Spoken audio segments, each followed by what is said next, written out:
नमस्कार दोस्तों, मेरा नाम है प्रदीप चौहान। आज रविवार की सुबह है, संडे मॉर्निंग आप एंजॉय कर रहे होंगे तो छोटी बातचीत आपसे करना चाहूँगा, क्योंकि जैसे संडे मॉर्निंग आपकी खुशगवार गुजर रही है, मुझे लग रहा है कि ये आने वाला टाइम, आने वाला 1 साल 1.5 साल कांग्रेस के लिए बहुत खुशगवार रहने वाला है।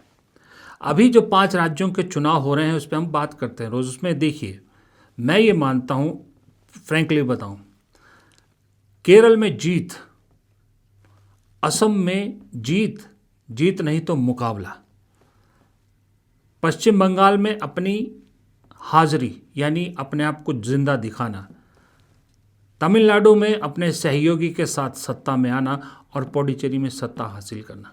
अगर इतने में भी कांग्रेस कामयाब, ये सब करने में भी इन 5 राज्यों के विधानसभा चुनाव में कामयाब हो जाती है कांग्रेस, तो मेरे ख्याल से कांग्रेस को खुश होना चाहिए। कांग्रेस के लिए सेटिस्फैक्ट्री बात होगी कि अपने आप को जिंदा रखा और अपने आप को आगे बढ़ाया है। अगर असम जीत जाती है, कांग्रेस इसके सबके बीच में असम अगर जीत जाती है, फिर तो आप ये समझिए कि सोने पर सुहागा, फिर तो इससे बेहतरीन चीज़ कुछ हो नहीं सकती। लेकिन मैं कहता हूँ, अगर मान लीजिए अगर नहीं भी जीत पाती है, लेकिन अगर वहाँ टफ फाइट जो कह रहे हैं अभी कांग्रेस ने बहुत टाइट कर दिया है, वो भी एक बहुत पॉजिटिव मैसेज है। क्योंकि आप देखिए, एक बीजेपी अगर वहाँ जीतती है, पश्चिम बंगाल में ममता जीतती है, तमिलनाडु में डीएमके कांग्रेस जीतती है, पुडुचेरी में भी डीएमके कांग्रेस जीतती है, तो 1-4 का स्कोर रहता है। अब जब आप पॉजिटिव उसके साथ मोमेंटम के साथ आगे बढ़ते हो ना, तो आगे चीज़ें अच्छी होती हैं, और आगे चीज़ें अच्छी होना कांग्रेस के लिए बहुत ज़रूरी है। पॉजिटिव मोमेंटम मिलना बहुत ज़रूरी है, क्योंकि अगले 1 साल 1.5 साल, खास करके 2027 बहुत इम्पॉर्टेंट साल है कांग्रेस के लिए भी, बीजेपी के लिए भी।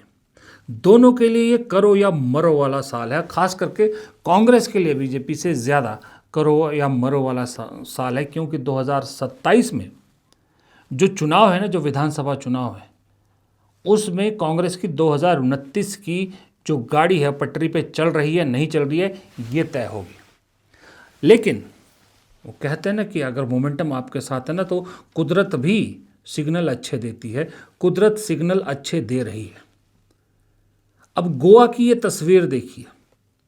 गोवा में ये अमित पालेकर है, जो गोवा में आम आदमी पार्टी के प्रदेश अध्यक्ष हुआ करते थे कुछ दिनों पहले तक। ये आम आदमी पार्टी छोड़कर वापस अपनी पुरानी पार्टी कांग्रेस में लौटे हैं, और अमित पालेकर बहुत जाना माना नाम है गोवा की राजनीति में। कांग्रेस में लोगों की वापसी की लाइन शुरू हो गई है।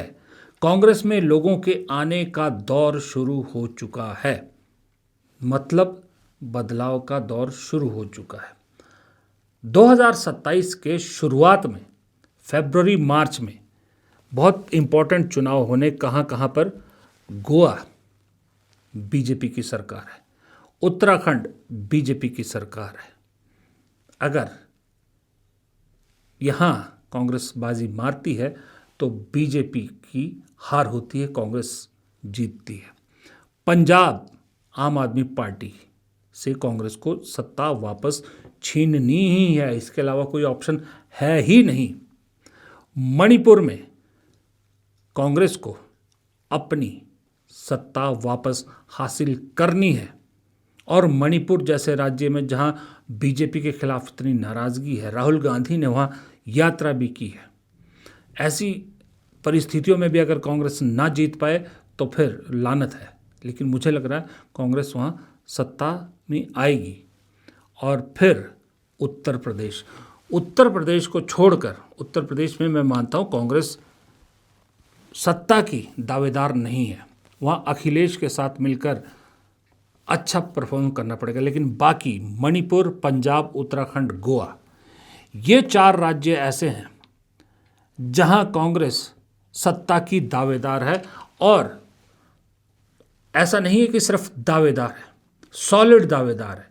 कांग्रेस को वहां सत्ता वापसी की एक रोशनी भी दिखाई दे रही है, और लोग भी कह रहे हैं कि कांग्रेस सत्ता में वापस आ सकती है। गोवा में बीजेपी से सत्ता छीननी है, और उत्तराखंड में जो अभी हालत है, बीजेपी के खिलाफ जिस तरह के प्रदर्शन हो रहे हैं और जिस तरह से वहाँ बीजेपी में आपस में सिर फुटबॉल है, कांग्रेस के लिए उत्तराखंड में इस वक्त बहुत सारे दरवाजे खुल गए हैं। इसका अंदाज़ा आप इसी बात से लगा सकते हैं कि जो प्रभारी हैं कुमारी शैलजा, जो साल डेढ़ साल उत्तराखंड नहीं जाती थी, पिछले कुछ दिनों से लगातार उत्तराखंड में जमी हुई है। यहाँ तक कि CWC की बैठक में भी नहीं आई, क्योंकि वहाँ कांग्रेस को समझ में आ गया है कि मैदान खाली है, मैदान हमें मिल गया है, बीजेपी को खदेड़ने का पूरा मौका मिल गया है। और राजनीति में जो लोग होते हैं वो तुरंत सूंघ जाते हैं हवा किधर की है। उत्तराखंड में कांग्रेस में आने वाले लोगों की लाइन दूसरे प्रदेशों से कहीं ज़्यादा लंबी भी लग चुकी है। बहुत सी बड़ी लिस्ट है कि वो लोग कांग्रेस में और भी लोग शामिल होना चाहते हैं। मैंने पहले भी कहा कि 18 लोग थे जिनको हम पार्टी में शामिल करने के लिए जिनके हमसे संपर्क हुए, और मैंने 18 के 18 लोगों के नाम दिल्ली हाईकमान में हमारे भेजे। 6 लोगों पर बातचीत हुई।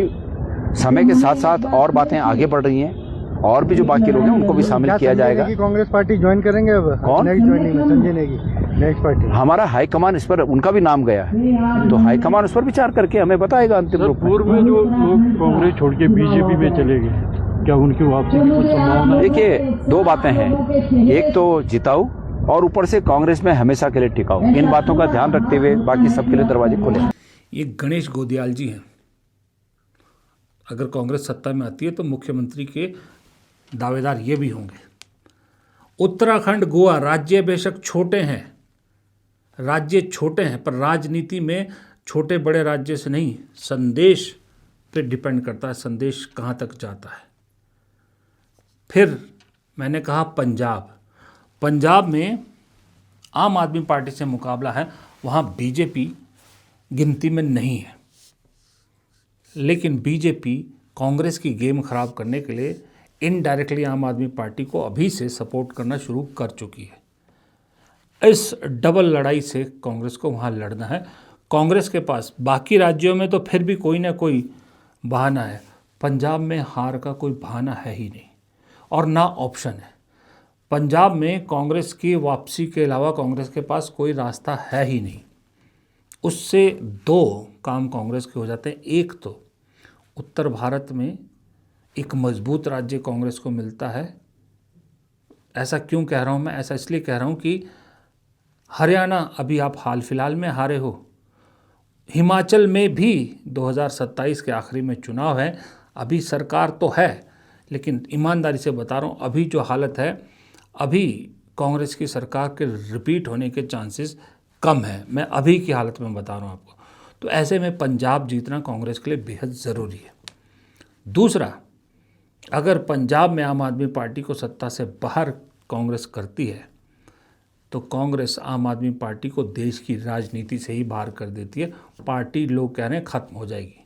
ये वही आम आदमी पार्टी है, ये वही अरविंद केजरीवाल है जिन्होंने दिल्ली से राष्ट्रीय स्तर पर भी और दिल्ली लोकल स्तर पर भी कांग्रेस को सत्ता से बाहर किया था।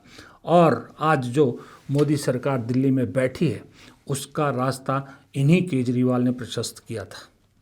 इन्हीं की वजह से आज देश में ये सरकार है और इन्हीं की वजह से कांग्रेस की हालत है। इन्हीं की वजह से ना दिल्ली में राष्ट्रीय स्तर पर कांग्रेस को सत्ता मिल पा रही है, ना दिल्ली की सत्ता मिल पा रही है।